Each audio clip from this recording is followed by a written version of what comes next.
Can, could, will, would, shall, should, may, might. When to use them and where? Aren't they confusing? These are called modal verbs. And today in this video, you're going to learn to remember them and their usage in just 5 minutes with me. Before I start and dive into the topic, I do want to tell you about this English speaking course that we launched last month. Now, the great thing is that we've added an ebook to it.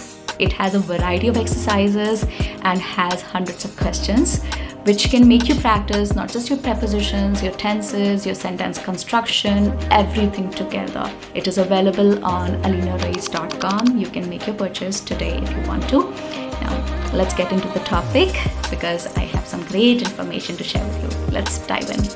In technical terms, modal verbs are auxiliary verbs that express possibility, necessity, ability, permission, request, obligation, or advice. But let me show you with examples and then you will easily understand. Primarily, there are 9 modal verbs. There are some extras of which I'm going to be talking about right towards the end of the video. But for now, let's start with the first 9 modal verbs. Can, expressing ability. I can swim. That means I'm able to swim. It can also be used for asking for permission. Can I swim? Can I use your phone? And lastly, it can be used for offering or suggesting. You can try this dish. I'm allowing you, offering you. You can try this dish. I'm suggesting to you because it's good. You can try this dish. Next we come to brother of can, could. It denotes past ability. I could swim when I was 5 years old. Or it can be used for a polite request. Could you please pass the salt? Next is suggestion. It can also be used for suggesting. You could visit the museum if you are interested in art. And lastly, it can be used for possibility. It could rain today. Next we come to will. It can be used for future. I will go to the store. Or it can be used for a promise. I will help you. Would. This is conditional. It can be used to express condition. I would go if I had time. Or again, this can also be used for a polite request, just like could. Would you like some coffee? You remember? Could you pass me the salt?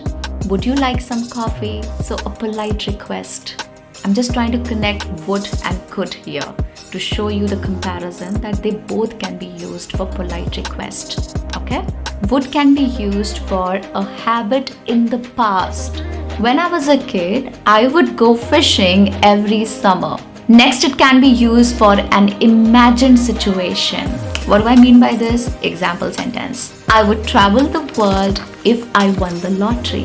Next, we have shall on the list. This is used for offering a suggestion. Shall we dance? Or it can also be used for determination. We shall overcome. What better example to give to Indians, no? We shall overcome. We shall overcome. We shall overcome someday. Acha tha. Next is should. This is used for advice. You should study for the exam. Or it can also be used for expectation. They should be here by now. Next we have may. May on the list. This is used for a possibility like many other modal verbs. Okay?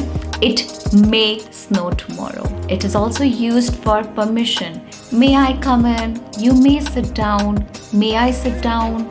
Now may and can both can be used for asking permission. It's okay to use either. Okay? So don't confuse yourself unnecessarily.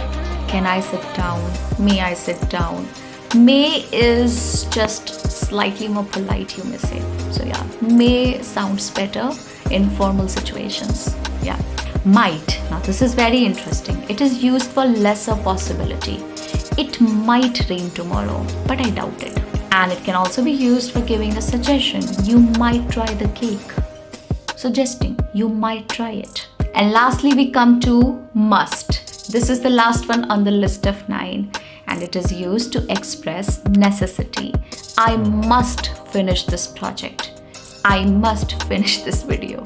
It is also used for strong advice. You must see that movie.